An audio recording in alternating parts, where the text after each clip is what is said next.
Chapter 4. Who is Jane Finn? The next day passed slowly. It was necessary to curtail expenditure. Carefully husbanded, 40 pounds will last a long time. Luckily, the weather was fine and walking is cheap, dictated tuppence.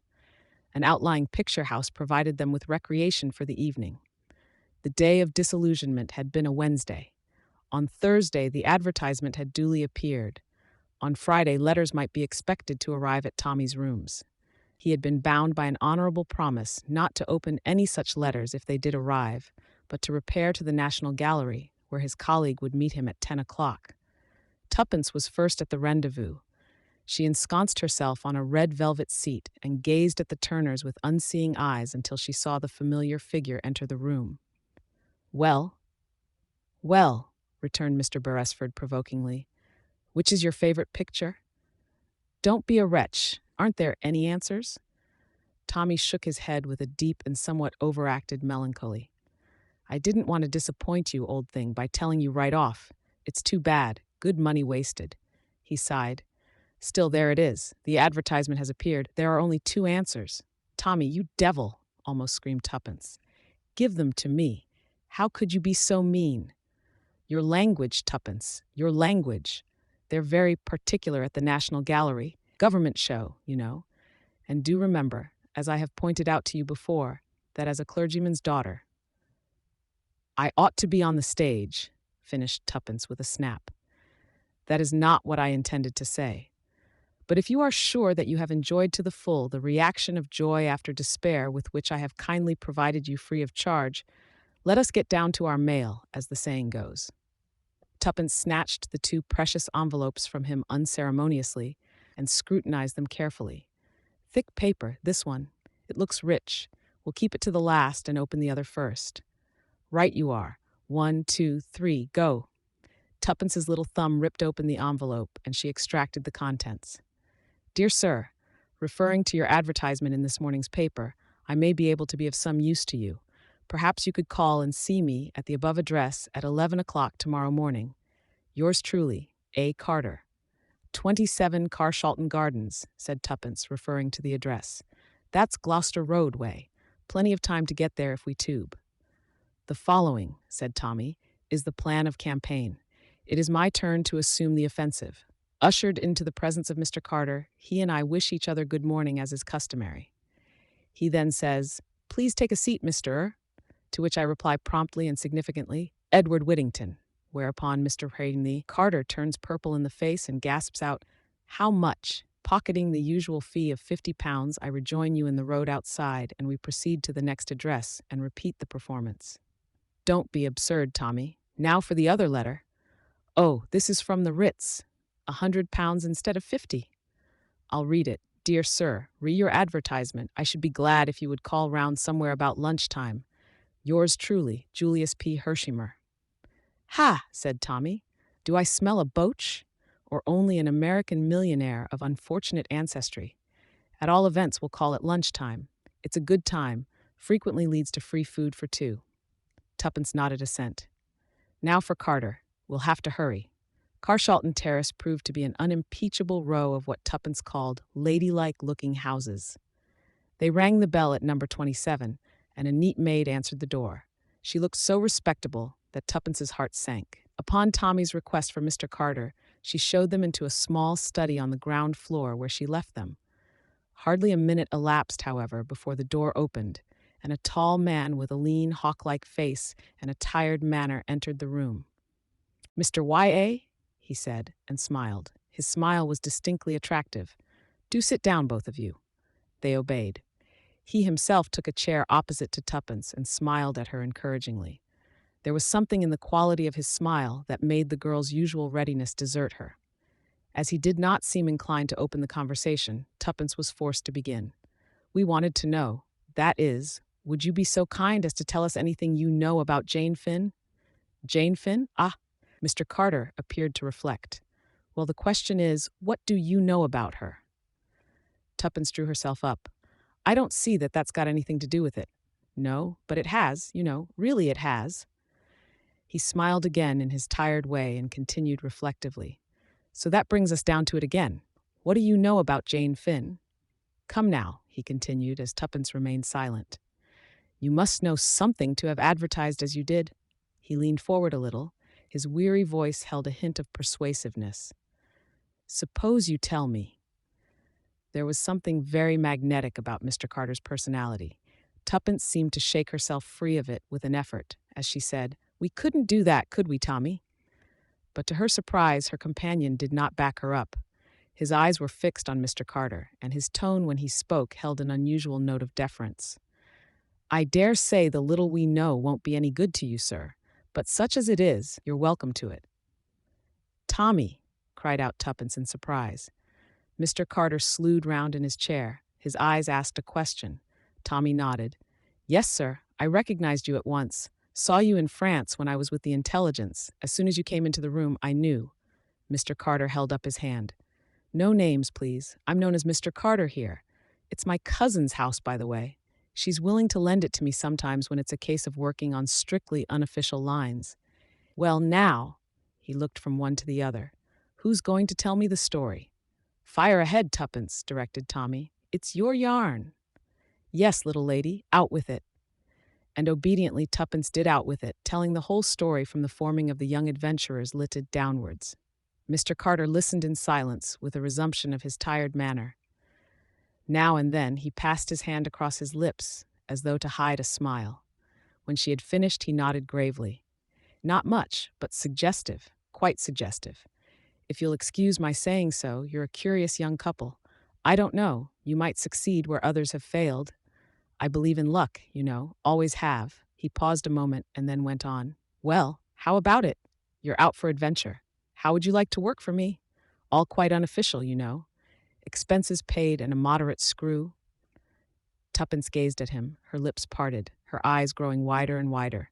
"What should we have to do?" she breathed. Mr. Carter smiled. "Just go on with what you're doing now. Find Jane Finn." "Yes, but who is Jane Finn?" Mr. Carter nodded gravely. "Yes, you're entitled to know that, I think." He leaned back in his chair, crossed his legs, brought the tips of his fingers together, and began in a low monotone. "Secret diplomacy, which, by the way, is nearly always bad policy, does not concern you. It will be sufficient to say that in the early days of 1915, a certain document came into being. It was the draft of a secret agreement, treaty, call it what you like. It was drawn up ready for signature by the various representatives, and drawn up in America, at that time a neutral country. It was dispatched to England by a special messenger selected for that purpose, a young fellow called Danvers. It was hoped that the whole affair had been kept so secret that nothing would have leaked out. That kind of hope is usually disappointed. Somebody always talks. Danvers sailed for England on the Lusitania. He carried the precious papers in an oilskin packet which he wore next his skin. It was on that particular voyage that the Lusitania was torpedoed and sunk. Danvers was among the list of those missing.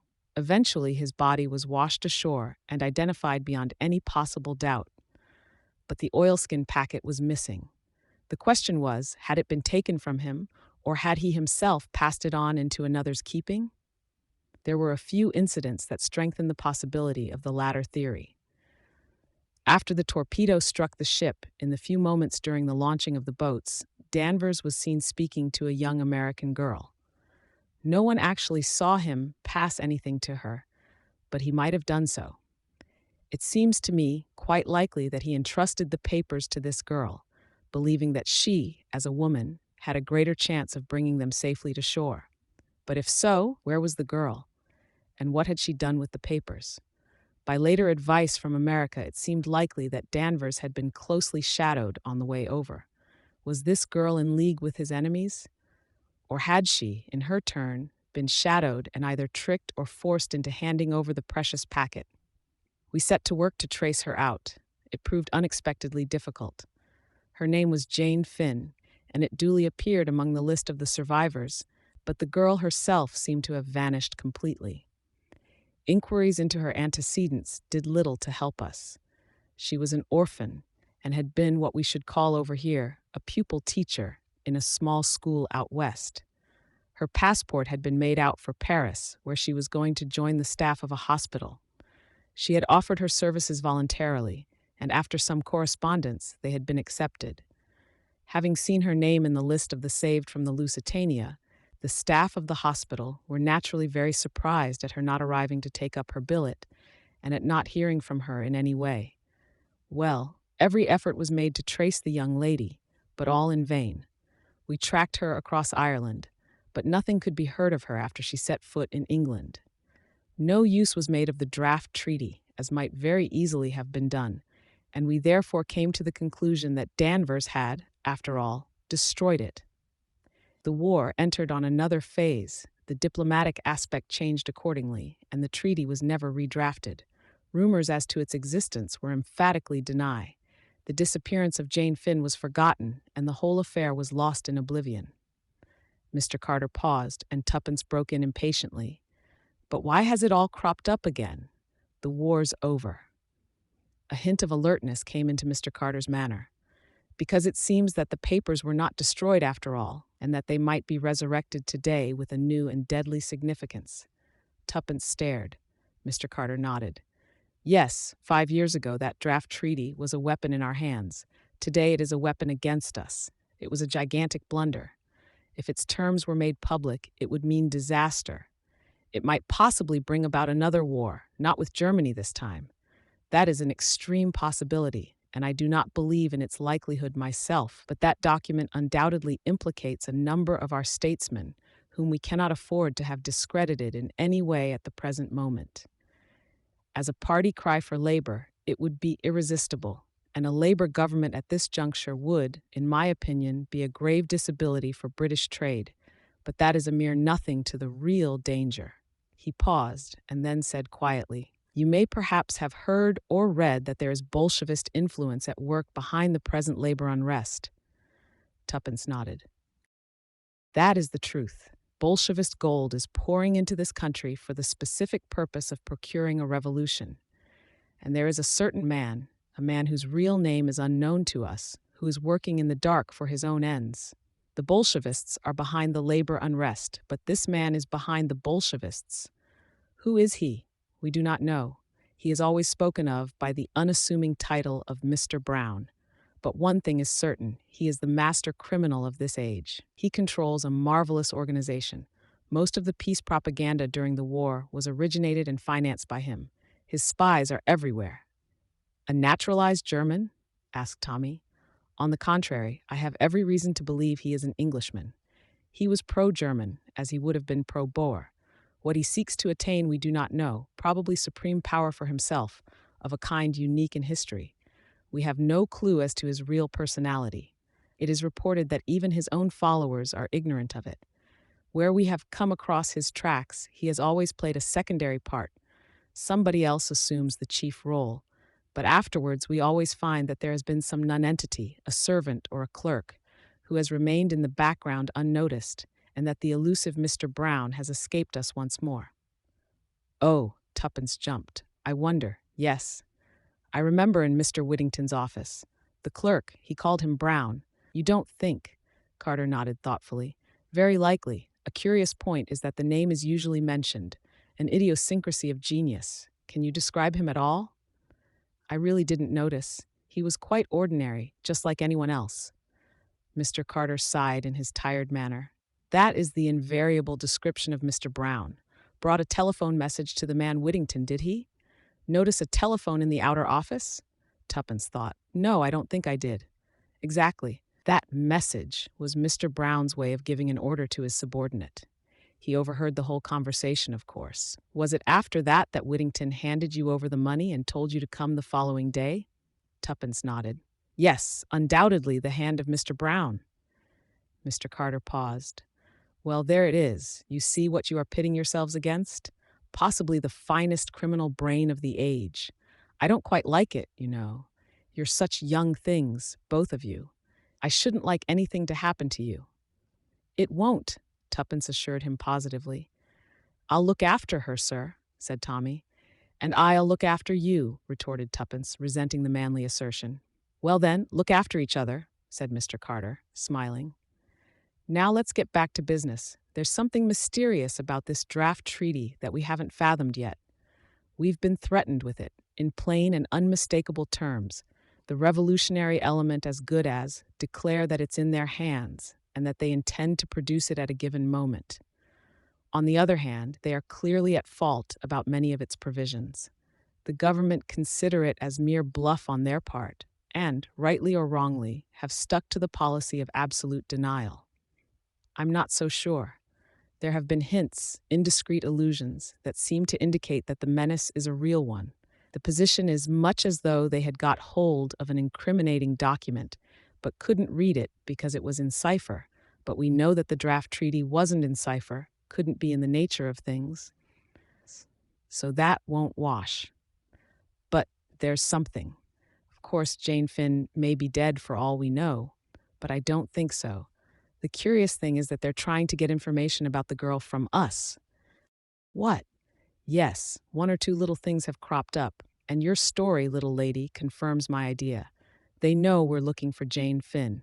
Well, they'll produce a Jane Finn of their own, say at a pensionnat in Paris. Tuppence gasped, and Mr. Carter smiled. No one knows in the least what she looks like, so that's all right. She's primed with a trumped-up tale, and her real business is to get as much information as possible out of us. See the idea? Then you think.